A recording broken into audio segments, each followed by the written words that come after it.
नमस्कार साथियों, मैं नितेश शाहू लक्ष्य एकेडमी के इस ऑनलाइन प्लेटफॉर्म पर आपका स्वागत करता हूं। जैसा कि आप जानते हैं, पटवारी परीक्षा के लिए हम लोग प्रबंधन के कुछ टॉपिक्स हम लोग पढ़ रहे हैं। 4 लेक्चर ऑलरेडी हम कर चुके हैं। बीच बीच में कुछ नए टॉपिक्स के साथ मैं आपके सामने उपस्थित हो रहा हूं। आज प्रबंधन के एक महत्वपूर्ण टॉपिक नियोजन के बारे में हम लोग चर्चा करने जा रहे हैं। इसमें मुख्यतः हम देखेंगे आज कि नियोजन कितने प्रकार का होता है और नियोजन के मुख्य सिद्धांत कौन से हैं। तो आइए शुरू करते हैं नियोजन। सबसे पहले तो आपको यह समझना पड़ेगा कि एक्चुअल में नियोजन होता क्या है। नियोजन को आप अंग्रेजी में कहते हैं प्लानिंग। तो देखिए, जैसे कि अभी पटवारी भर्ती का विज्ञापन आया, तो आपके पास पटवारी भर्ती के विज्ञापन के बाद पटवारी की तैयारी करने के लिए बहुत सारे विकल्प मौजूद हैं, लेकिन उसमें से आप अपनी सुविधा के अनुसार जिस बेहतर विकल्प का चुनाव करेंगे और अपने लक्ष्य को प्राप्त करने के लिए काम करेंगे, यही आपका नियोजन है। अर्थात भविष्य में क्या करना है, ठीक है, कैसे करना है, तीसरा कब से करना है, इन सारी चीजों का प्लान आप जब तैयार करते हैं तो यही आपका नियोजन कहलाता है। अगली बात समझ में, सीधी सी बात, क्या करना है, कैसे करना है और कब से करना है, इसके साथ कौन से साधन का इस्तेमाल आपको करना है, यही नियोजन कहलाता है। कुल मिलाकर आप ये कह सकते हैं कि आपको भविष्य में कोई कार्य करना है, उसके लिए अभी से जो आप प्लान कर रहे हैं, जो साधनों को आप जुटा रहे हैं, उन साधनों का जो प्रयोग कर रहे हैं, यही मुख्य रूप से नियोजन कहलाता है। आइए अब सीधे सीधे बात करते हैं। दरअसल आपसे परिभाषा नहीं पूछी जाएगी, आपसे जो पूछा जाएगा हम उस पर बात करते हैं। तो हम चलते हैं सबसे पहले नियोजन के प्रकार, कि नियोजन कितने प्रकार का होता है। तो आइए इसको देखते हैं। अलग अलग विद्वानों ने नियोजन के अलग अलग प्रकार बताए हैं। किसी ने 4 प्रकार की बात की है, किसी ने 3 प्रकार की बात की है।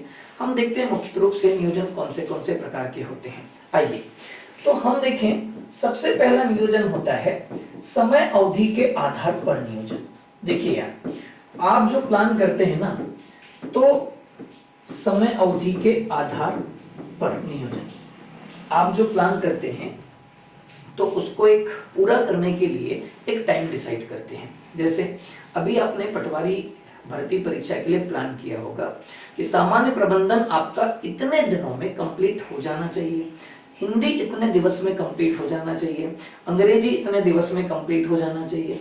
हर विषय के लिए आपने जो समय सीमा बांध रखी है ना, ये समय अवधि के आधार पर आप प्लानिंग कर रहे हैं। तो पहला नियोजन होता है समय अवधि के आधार पर नियोजन। अब एक चीज समझते हैं, समय अवधि के आधार पर नियोजन के और भी प्रकार होते हैं। देखिए, आपने देखा होगा कि आपका जो विषय कमजोर है, आपने उसके लिए बहुत ज्यादा समय रखा होगा। जो विषय आपका बहुत आपको अच्छे से समझ आता है, आपसे बनता है, उसके लिए आपने बहुत कम समय रखा होगा। तो आप यहाँ पर भी जो प्लानिंग कर रहे हैं ना, वो एक बहुत कम समय के लिए कर रहे हैं और एक बहुत लंबे समय के लिए कर रहे हैं। तो समय अवधि के आधार पर अगर हम सामान्य प्रकार से नियोजन की बात करें तो ये 2 प्रकार का होता है। पहला अल्प अवधि नियोजन, अल्पावधि नियोजन। अल्प का मतलब है कम, यानी कि बहुत कम समय के लिए जब आप किसी प्लान को करते हैं तो ये अल्पावधि नियोजन के अंतर्गत आता है। और मोस्टली ये होता है कि अल्प अवधि नियोजन जो होता है, इसमें आप लोग मुख्यतः तात्कालिक समस्याओं के समाधान पर बात करते हैं। तात्कालिक समस्याओं का समाधान, अर्थात वर्तमान समय में जैसे मान के चलिए कि आपको प्रबंधन के किसी विषय में प्रॉब्लम आ रही है, नियोजन में अगर आपको प्रॉब्लम आ रही है, तो आप ये प्लान करते हैं कि नियोजन को बहुत कम समय में किसी अच्छी जगह से पढ़कर खत्म कर लिया जाए। तो यह तात्कालिक समस्या के समाधान के लिए अल्पकालिक नियोजन बेसिकली किया जाता है, ठीक है। इसके बाद आते हैं दीर्घ अवधि नियोजन। दीर्घ अवधि नियोजन यानी कि लंबे समय के लिए किया जाने वाला नियोजन। देखिए, अभी बहुत सारी भर्ती परीक्षाएं आपके सामने हैं, सहकारिता भी आपके सामने है, पटवारी सामने है, वन रक्षक सामने है। तो इसके आप देखेंगे कि सबका सिलेबस लगभग कनेक्ट कर रहा है। तो अब आप जो पढ़ाई शुरू करेंगे एक लंबे भविष्य को लेकर करेंगे कि सबका सिलेबस लगभग एक समान है, हर एग्जाम को क्रैक करना, हर एग्जाम में सफलता प्राप्त करना, इसको लेकर आप जो प्लान कर रहे हैं ये दीर्घावधि प्लान के अंतर्गत आएगा। तो किसी भी संगठन में आप जब जाएंगे ना, तो प्लान 2 ही प्रकार का होता है, एक अल्पावधि, दूसरा दीर्घावधि। जैसे एक उदाहरण के तौर पे समझाता हूँ। अगर मान लीजिए आप किसी कंपनी के मालिक हैं या आप किसी कंपनी के एमडी हैं, तो आप अल्पावधि नियोजन में क्या डिसाइड करते हैं कि तुरंत में अगर कोई त्वरित रूप से कोई समस्या आपके सामने आई है तो उसका समाधान आपको कैसे करना है, ये उस समय आप निर्धारण करते हैं। जैसे कि आज मान लीजिए कि आपकी कंपनी का प्रोडक्ट कहीं और जाना था, लेकिन ट्रांसपोर्ट की कमी हो गई, तो आप त्वरित रूप से आप अपने बैकअप जो रखते हैं उसके पहले से प्लान करके रखते हैं कि अगर ट्रांसपोर्ट नहीं मिला तो किस माध्यम का सहारा लेंगे। तो आपने क्या किया है, वो कुछ समय के लिए तात्कालिक समस्याओं के समाधान के लिए आपने उस अल्पावधि नियोजन को रखा हुआ है। जैसे अगर हम इकोनॉमी की बात करें ना, तो हमारे भारत में पहले पंचवर्षीय योजनाएं चलती थी, लेकिन 1966 में अनवरत प्लान लाया गया, 1 साल की योजनाएं लाई गई, छोटे छोटे लक्ष्य निर्धारित किए गए और उनको हासिल करने की कोशिश की गई। वो बेसिकली जो रोलिंग प्लान्स है ना, वो अल्पावधि प्लान्स के अंतर्गत शामिल किए जाते हैं। ये एक दिवसीय भी हो सकते हैं अल्पावधि प्लान, एक दिन के लिए भी आप कोई प्लान कर सकते हैं, ये साप्ताहिक भी हो सकते हैं, यानी कि 1 हफ्ते के लिए कोई प्लान कर रहे हैं, ये मासिक भी हो सकते हैं और ये 1 वर्ष तक भी हो सकते हैं। बेसिकली ये अल्पावधि प्लान होते हैं, समय के आधार पर एक दिवसीय भी प्लान हो सकते हैं ये। इसके बाद चलते हैं दीर्घ अवधि प्लान पर। दीर्घ अवधि प्लान बेसिकली विजन के तहत बनाए जाते हैं, एक लंबे विजन के लिए प्लान किए जाते हैं। जैसे आप किसी संगठन में हैं, आपको एक इमारत खरीदनी है ताकि भविष्य में वहां पर एक ऑफिस आप सेट कर सके, तो एक बड़े कंस्ट्रक्शन की तरफ आप जा रहे हैं, तो वो दीर्घावधि प्लान के अंतर्गत आता है। आप जिस संगठन से जुड़े हैं, आप उस संगठन को अगले 10 वर्षों में कहीं और देखना चाहते हैं, तो उसके लिए जो दूरगामी वैचारिक और बौद्धिकता के आधार पर आप जो नियोजन करते हैं वो दीर्घावधि नियोजन के अंतर्गत आता है। जैसे अब नीति आयोग विजन लेकर आ गया है, भारत को 2070 में हम कहां देखना चाहते हैं उसके लिए वो प्लान कर रहा है, तो ये विजन या दीर्घावधि प्लान के अंतर्गत आते हैं। अगली बात समझ में, तो बेसिकली इसमें स्थायी समाधान देखा जाता है, किसी भी संगठन को लंबे समय तक संचालित करने के लिए, लंबे समय तक लाभ कमाने के लिए, लंबे समय तक गुणवत्ता रखने के लिए हम दीर्घावधि प्लान करते हैं। इसमें मुख्यतः हम क्या करते हैं, स्थायी कर्मचारियों की नियुक्ति करते हैं, संगठन के लिए स्थायी पूंजी का निर्माण करते हैं, संगठन के लिए स्थायी तकनीकी सहायता लेकर आते हैं, मशीनें लेकर आते हैं, तो यह सब दीर्घावधि प्लान के अंतर्गत आता है। चलिए, तो ये समय अवधि के आधार पर मुख्यतः 2 प्रकार के होते हैं। हालांकि विजन जो है वो अति दीर्घावधि के अंतर्गत भी आता है, अभी हम उस पर बात नहीं करेंगे। चलिए, तो समय अवधि के आधार पर नियोजन समझ आ चुका होगा। चलिए, इसके बाद हम दूसरे नियोजन पर चलते हैं। दूसरा नियोजन होता है क्रियात्मक नियोजन। ध्यान से समझ लें, कौन सा नियोजन, क्रियात्मक। क्रियात्मक का मतलब है कोई विशेष क्रिया करना। तो इसमें मोस्टली क्या होता है कि अगर आप किसी संगठन में काम कर रहे हैं और किसी संगठन में काम करते हुए संगठन के किसी विशेष भाग में अगर समस्या उत्पन्न हुई है, तो उसके लिए जो किसी विशेष भाग में अगर समस्या है और इस समस्या को सुलझाने के लिए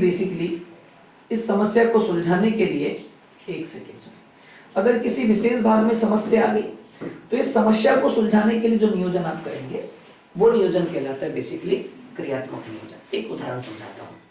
आप मान लीजिए एक कंपनी में काम कर रहे हैं और कंपनी में काम कर रहे हैं, आपने देखा कि आज आपके प्रोडक्ट की पैकेजिंग ठीक से नहीं हो रही है। तो पैकेजिंग देखिए, उत्पादन हो चुका, ठीक है, आपने उसको ऑनलाइन भी सेल करने के लिए आपने डाल चुके, लेकिन उसकी पैकेजिंग ठीक से नहीं हो रही है, ये किसी विशेष क्षेत्र में काम नहीं कर रहा है, तो आपने उसके लिए जो प्लान किया है वो क्रियात्मक नियोजन होता है।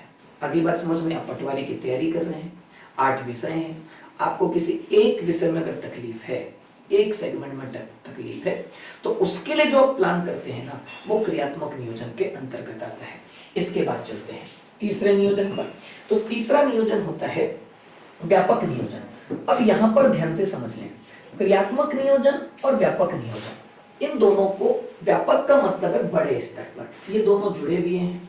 क्रियात्मक नियोजन में आपने क्या किया, आपने आपके संगठन की पूरी समस्याओं को नहीं समझा, पूरी समस्या के समाधान के लिए काम नहीं किया, किसी विशेष भाग में समस्या थी उसको सुलझाने के लिए आपने काम किया।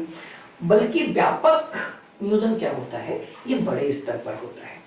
आप जिस संगठन में काम कर रहे हैं उसकी समस्त समस्याओं के लिए जो प्लान आप करते हैं वो व्यापक नियोजन है। उदाहरण से समझते हैं, मान लीजिए आप किसी कंपनी में काम कर रहे हैं, तो सबसे पहले आपके सामने समस्या आती है पूंजी की, कि आप पूंजी कहां से लाएंगे, पूंजी कहां से जुटाएंगे। तो इसके लिए आप प्लान करते हैं पूंजी कहां से जुटाएंगे। इसके लिए आप पहला प्लान करते हैं कि भाई कंपनी के शेयर बेचेंगे, आईपीओ जारी करेंगे, बाजार से ऋण लेंगे इत्यादि। ठीक है, ये पूंजी की बात हो गई। इसके बाद तकनीक कहां से लाएंगे, तो तकनीक के लिए किस किस के साथ आप लोगों को समझौता करना है, क्योंकि जब तक तकनीक नहीं आएगी आप उत्पादन नहीं कर सकते, गुणवत्ता पूर्वक पैकेजिंग नहीं कर सकते, गुणवत्ता पूर्वक सामान का उत्पादन नहीं कर सकते। ठीक है, इसके बाद आपके सामने समस्या है भवन की, कि भाई भवन भी चाहिए आपको उत्पादन के लिए। इसके बाद आपको समस्या है कि भी उत्पादन के लिए श्रमिक चाहिए, और श्रमिक कौन से श्रमिक चाहिए, आपको कुशल श्रमिक चाहिए। तो इस समस्या का भी समाधान आपको करना है। श्रमिक भी मिल गए, अब आपको उत्पादन में गुणवत्ता लानी है, बाजार में जो दूसरे प्रोडक्ट्स हैं उनसे आपको प्रतिस्पर्धा करनी है, अपनी गुणवत्ता बढ़ानी है। तो आपको उत्पादन की समस्याओं को समझाना है। इसके बाद विपणन कैसे करना है, बाजार कौन से आपको नियुक्त करके चलना है। ये सारी समस्याएं कंपनी के सामने होती है। पूंजी कहां से आएगी, तकनीक कहां से आएगा, भवन कहां से आएगा, कुशल श्रमिक मिलेंगे या नहीं मिलेंगे, उत्पादन गुणवत्ता पूर्वक होगा या नहीं होगा, विपणन गुणवत्ता पूर्वक कर पाएंगे कि नहीं कर पाएंगे, सारे बाजार तक आपकी पहुंच हो पाएगी या नहीं हो पाएगी। ये सारी समस्याओं के लिए जो आप प्लान करते हैं ये बेसिकली व्यापक नियोजन होता है। अगली बात समझ में चलिए। इसके बाद अगले नियोजन पर आते हैं। अगला नियोजन होता है मुख्य रूप से अल्पकालिक नियोजन हम पढ़ चुके, स्तर के आधार पर नियोजन। ध्यान से समझें, काय के आधार पर, स्तर के आधार पर नियोजन। बेसिकली इसको दो नाम से जानते हैं, एक स्तर के आधार पर नियोजन, या इसी को हम लोग कह देते हैं प्रशासनिक आधार पर नियोजन। ध्यान से समझ लें, स्तर के आधार पर नियोजन या प्रशासनिक आधार पर नियोजन। अब इसका अर्थ समझते हैं। एक्चुअल में हम बार बार पढ़ते हैं कि किसी भी संगठन में आप जाएंगे ना, तो वहां पर आपको अधिकारी कर्मचारियों के 3 वर्ग मिलेंगे। हम इसको पढ़ चुके हैं, पुराने वीडियो में आप लोग देख लेंगे। शीर्ष स्तर का नियोजन, शीर्ष स्तर पर जो लोग बैठे होते हैं वो, दूसरा मध्य स्तर का, और तीसरा निम्न स्तर पर। ये तीनों स्तर पर कार्य करने वाले लोग होते हैं। शीर्ष स्तर पर बेसिकली बीओडी, एमडी जैसे उच्च पदों पर लोग होते हैं। दूसरा मध्य स्तर पर जो लोग होते हैं जैसे मैनेजर, सहायक प्रबंधक, विपणन प्रबंधक जैसे लोग, ये बेसिकली क्रियात्मक समूह होता है, हम इसके बारे में बात कर चुके हैं। और निम्न स्तर पर बेसिकली पर्यवेक्षक समूह इसमें शामिल होता है। अब ध्यान से समझना, ये स्तर के आधार पर या प्रशासनिक आधार पर नियोजन कहलाता है। हम प्लान करते हैं क्या, किस स्तर पर किसको रखा जाएगा, कौन बेसिकली निर्णय लेगा, कौन प्लानिंग करेगा, और हम जो नियोजन पढ़ रहे हैं ना वो इस स्तर पर होता है। हालांकि नियोजन तीनों स्तरों पर होता है, लेकिन जो मुख्य नियोजन होता है वो इस स्तर पर होता है। नियोजन एक वैचारिक, एक बौद्धिक क्रिया होती है। आप अपने तर्क से ये अनुमान लगाते हैं कि आगे आपको क्या करना है, आगे आपका प्लान कब से एग्जीक्यूट करना है, ये बौद्धिक स्तर पर होता है। तो यहां पर देखिए, स्तर के आधार पर या प्रशासनिक आधार पर नियोजन, इसमें हम यही करते हैं। आपका मैनेजर कौन होगा, आपके पर्यवेक्षक कौन होंगे, आपके कर्मचारी कौन होंगे, उनमें कौन से गुण पाए जाएंगे, उनमें तकनीकी योग्यताएं कितनी होंगी, ये जो प्लान करते हैं ना, ये स्तर के आधार पर नियोजन कहलाता है। और बेसिकली ये नियुक्तियों के अंतर्गत आता है कि नियुक्ति कैसे की जाएगी इत्यादि आधार पर। तो हम इस पर अभी ज्यादा बात नहीं कर रहे हैं। दरअसल ऑनलाइन में बहुत लंबे लेक्चर्स बनाने में समस्याएं होती हैं, बच्चा देखता नहीं है, इसलिए हम सिर्फ मूल बिंदुओं पर बात कर रहे हैं। ऑफलाइन क्लासेस में बिल्कुल व्यवहारिक ज्ञान के साथ बहुत अच्छे से क्लासेस संचालित हैं, सुबह 7 बजे से 1 बजे तक और 10 बजे से 4 बजे तक। 6 घंटे की क्लास, 2 दिन का डेमो लें, गुणवत्ता परखिए, उसके बाद ही ज्वाइन कीजिए। ये आपके करियर का सवाल है, खुश होने के लिए मत पढ़िए। चलिए आगे आते हैं। इसके आधार पर नियोजन, इसके बाद अगला नियोजन, उद्देश्य के आधार पर नियोजन। अब यहां पर समझ लें, हर प्रबंधन का अलग अलग उद्देश्य होता है। जैसे आप किसी कंपनी में काम कर रहे हैं तो उसका उद्देश्य होता है लाभ कमाना। अगर मान लीजिए आप किसी सामाजिक संगठन में काम कर रहे हैं तो उसका उद्देश्य होता है अंतिम वर्ग तक, वंचित वर्ग तक समस्त योजनाओं के लाभ को पहुंचाना। से अगर किसी दिव्यांग व्यक्ति के लिए काम कर रहे हैं एनजीओ के थ्रू, तो दिव्यांगों तक सारी सुविधाएं पहुंचाना ये आपका उद्देश्य होगा। तो यहाँ पर देखिए, उद्देश्य के आधार पर नियोजन बहुत सारे प्रकार का होता है। जैसे आपने विपणन करना है तो आप विपणन करने के लिए प्लान करते हैं कि कैसे बेचेंगे, डिजिटल मार्केटिंग करेंगे, ऑनलाइन कंपनीज के साथ टाई अप करेंगे, अमेजन फ्लिपकार्ट में अपने प्रोडक्ट्स को सेल करने की कोशिश करेंगे। ठीक है, तो ये विपणन के लिए जो प्लान करते हैं, ये बेसिकली आप देखते हैं इसमें कि बाजार कहां पर जाता है। तो ये बेसिकली क्या होता है, विपणन के आधार पर भी आप नियोजन करते हैं। इसके बाद ध्यान से समझ लें कि उद्देश्य के आधार पर नियोजन जो होता है ये और भी बहुत सारे प्रकार का हो सकता है। जैसे कुछ उदाहरण के साथ और समझने की कोशिश करते हैं।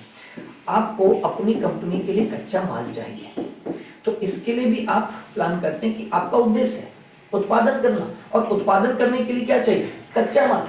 तो इसके लिए भी प्लान करते हैं कि आप को कच्चा माल कहां पर सस्ता मिलेगा, कहां से आपको परिवहन आसानी से प्राप्त हो जाएगा कंपनी तक पहुंचाने के लिए। तो ये सारा जो आप करते हैं ये उद्देश्य के आधार पर नियोजन होता है। आगे बात समझ में। इसके अलावा देखेंगे तो नियोजन के और भी बहुत सारे प्रकार हैं कि अभी हम उस पर बात नहीं करेंगे। ठीक है, आज नियोजन के लगभग हम 13 प्रकार पढ़ रहे हैं ऑफलाइन क्लासेस में। इसके बाद आते हैं, इसके बाद कुछ चीजों पर मैं और चर्चा कर लेता हूं नियोजन के। देखिए, प्लानिंग के कुछ आधारभूत सिद्धांत भी होते हैं, देखते हैं। तो प्लानिंग के आधारभूत सिद्धांत कौन से हैं, इसको एक लाइन में समझ लेते हैं। मैं आपसे फिर कह रहा हूं, नियोजन के प्रकार यहां पर हम पूरे नहीं पढ़ पाए हैं क्योंकि समय की कमी है। अब हम बात करते हैं नियोजन के आधारभूत सिद्धांत। ध्यान से समझ लें। देखिए, आप अगर कोई प्लान करते हैं तो सबसे पहले आप प्लान किसके लिए कर रहे हैं, एक उद्देश्य के लिए, एक लक्ष्य को प्राप्त करने के लिए। आप पटवारी आपका उद्देश्य, पटवारी बनना आपका लक्ष्य है, तो उसके लिए आपने प्लान किया। तो पहला मूलभूत सिद्धांत ये होता है कि आपके पास एक उद्देश्य होना चाहिए, आपके पास एक लक्ष्य होना चाहिए जिसके लिए आप प्लान कर रहे हैं। तो इसका मूलभूत सिद्धांत है लक्ष्य का होना या उद्देश्य का होना। इसके बाद अब आपने जो प्लान किया, तो प्लानिंग में आप क्या चाहते हैं कि आप अपने उद्देश्य में सफल रहें। अब आप सफल कैसे होंगे, आप सफल तभी होंगे ना जब आपके पास उपलब्ध संसाधन गुणवत्तापूर्वक दक्ष हो। जैसे अगर मान लीजिए आपका उद्देश्य पटवारी बनना है, ये आपका लक्ष्य है पटवारी बनना, तो आपके पास जो संसाधन है ये संसाधन कैसे होना चाहिए, गुणवत्तापूर्वक होना चाहिए। अर्थात आप जिस भी किताब से पढ़ रहे हैं उसका कंटेंट वही होना चाहिए जो परीक्षा में आता है। थ्योरी पढ़ने से कुछ नहीं होगा, व्यवहारिक ज्ञान वाला कंटेंट आपके पास होना चाहिए। यहां पर ध्यान दें। इसके साथ ये जो संसाधन है ये दक्ष होना चाहिए, यानी कि इनके पास वो कौशल होना चाहिए जिससे कि आपको जल्दी से जल्दी सारी बातें समझ में आए। रटने से काम नहीं चलेगा। ऑनलाइन में ये समस्या हो रही है आजकल, स्लाइड्स पर गोल घेरा बना के समझाया जा रहा है, ये सबसे बड़ी समस्या है। व्यवहारिक ज्ञान आपको करना पड़ेगा। ठीक है, तो अगर आपका मार्गदर्शक दक्ष है, उसके अंदर स्किल्स हैं, तो वो आपको बहुत जल्दी बहुत अच्छे से सारी चीजों को समझा पाएगा। इससे क्या होगा, आपकी वैचारिक क्षमता बढ़ेगी, आपकी विश्लेषणात्मक क्षमता बढ़ेगी और आप बहुत जल्दी आप एग्जाम में प्रश्नों को देखकर उन पर आसानी से टिक लगा पाएंगे। तो इसको हम कहते हैं बेसिकली कार्य दक्षता का सिद्धांत। कौन सा सिद्धांत, कार्य दक्षता का सिद्धांत, यानी कि आपको अपने कार्य में निपुण व्यक्ति को चुनना चाहिए। इससे क्या होता है, अगर कार्य दक्षता होती है तो इससे जो लागत होती है वो न्यूनतम आती है और जो लाभ होता है ना वो अधिक होता है। इसका अर्थ समझ लीजिए, अगर आप जिससे भी मार्गदर्शन ले रहे हैं वो अपने कार्य में दक्ष है तो आपको बार बार कहीं और से पढ़ने की आवश्यकता नहीं होगी, तो आपकी जो लागत होगी वो न्यूनतम हो जाएगी और आप चयनित हो जाएंगे, लाभ अधिक हो जाएगा। उदाहरण समझते हैं, आप किसी कंपनी में काम कर रहे हैं, आपने क्या किया, एक तकनीकी एक्सपर्ट को आपने अपनी कंपनी में नियुक्ति दी।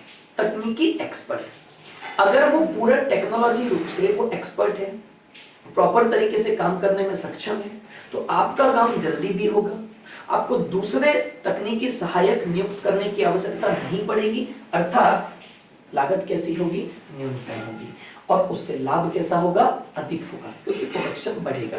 तो जब भी आप किसी कंपनी पे में अगर किसी संगठन में काम कर रहे हैं तो उसका एक आधारभूत सिद्धांत है नियोजन का। प्लानिंग जब करें तो तकनीकी रूप से दक्ष लोगों के साथ में जुड़े। इसके बाद आगे चलते हैं। इसके बाद समय का सिद्धांत। देखिए, समय का सिद्धांत, हर संगठन चाहता है कि एक निश्चित समय के भीतर उसकी ग्रोथ हो, एक निश्चित समय के भीतर वो आगे जाए। अब एक चीज समझ लीजिए, पटवारी का एग्जाम 15 मार्च से होना है, आपको सिलेबस 15 फरवरी से पहले एक बार कंप्लीट करना चाहिए, उसके बाद रिवीजन करना चाहिए। तो किसी भी संगठन में यही होता है। मान लो आप किसी कंपनी में काम कर रहे हैं, संगठन में काम कर रहे हैं, और आपके पास 100 पैकेट का ऑर्डर आया कि एक दिन में ये आपको तैयार करके देना है। अगर आप तैयार नहीं करेंगे एक दिन में 100 पैकेट, तो फिर आपकी कंपनी के हाथ से वो टेंडर चला जाएगा और आपकी आर्थिक ग्रोथ कम हो जाएगी। तो जो भी नियोजन होता है ना, वो समयबद्ध होता है। जैसे रोलिंग प्लान 1 वर्ष के लिए, पंचवर्षीय प्लान 5 वर्षों के लिए हम लेकर आए थे, विजन प्लान हम 20 वर्षों के लिए लेकर आए हैं। समयबद्धता किसी भी प्रबंधन का नियोजन का सबसे प्रमुख गुण है। आप जो भी प्लान करें उसको समय पर पूरा करें। छोटे छोटे लक्ष्य निर्धारित किए जाते हैं इसके अंतर्गत। चलिए, इसके अलावा अगले सिद्धांत पर आते हैं, प्रतिस्पर्धात्मक सिद्धांत। अब यहां पर ध्यान से समझें, प्रतिस्पर्धात्मक सिद्धांत, इसका अर्थ समझें। अगर मान लीजिए आपका संगठन, आपकी कंपनी जिस कार्य को कर रहा है, बाजार में पहले से अगर उसी कार्य को करने वाले दूसरे संगठन, दूसरी कंपनियां हैं, तो आपको उनके सामने गुणवत्ता पूर्वक उत्पाद लाने पड़ेंगे, तब आप उनसे प्रतिस्पर्धा कर पाएंगे, तब आप बाजार में टिक पाएंगे। जब आपके पास पूंजी आय हो पाएगी, तब पूंजी बचत हो पाएगी, पूंजी का निर्माण हो पाएगा, पूंजी का निवेश हो पाएगा। तो इसके लिए सबसे जरूरी ये है कि आप जो काम कर रहे हैं वो प्रतिस्पर्धात्मक हो, यानी कि प्रतिस्पर्धा, लेकिन इसमें स्वस्थ प्रतिस्पर्धा होनी चाहिए, ये भी दिमाग में रखें। आपको गुणवत्ता पर पूरा ध्यान रखना पड़ेगा। चलिए, इसके बाद आते हैं संप्रेषण का सिद्धांत। संप्रेषण का अर्थ हमने पहले ही कहा था कि आपको किसी कंपनी में अगर आप शीर्ष स्तर पर हैं तो आपने जो प्लान किया है उसको मध्य स्तर वाले तक पहुंचाएं, मध्य स्तर से निम्न स्तर तक पहुंचाएं। जब तक आप अपना प्लान अपने अधीनस्थों को नहीं पहुंचाएंगे, वो काम किस आधार पर करेंगे। तो संप्रेषण का मतलब होता है अपनी बातों को दूसरों तक आसानी से पहुंचाना और उसके आधार पर कार्य करवाना। तो संप्रेषण जब तक नहीं होगा, आपका संगठन कार्य नहीं कर सकता। दोस्तों, आज समय के अभाव के कारण हम इतना ही पढ़ पा रहे हैं। इससे बहुत ज्यादा विस्तार से व्यवहारिक स्तर पर हम लोग क्लासेस में पढ़ रहे हैं। सुबह 7 से 1 में प्रबंधन और एमपीजीएस की क्लास मैं ही ले रहा हूँ। 10 बजे से 4 बजे तक भी एमपीजीएस और प्रबंधन की कक्षाएं मैं ही ले रहा हूँ। और हमारी समस्त फैकल्टीज 2 दिन का आप डेमो लें, गुणवत्ता जांचें, उसके बाद ही ज्वाइन करें। जय हिंद।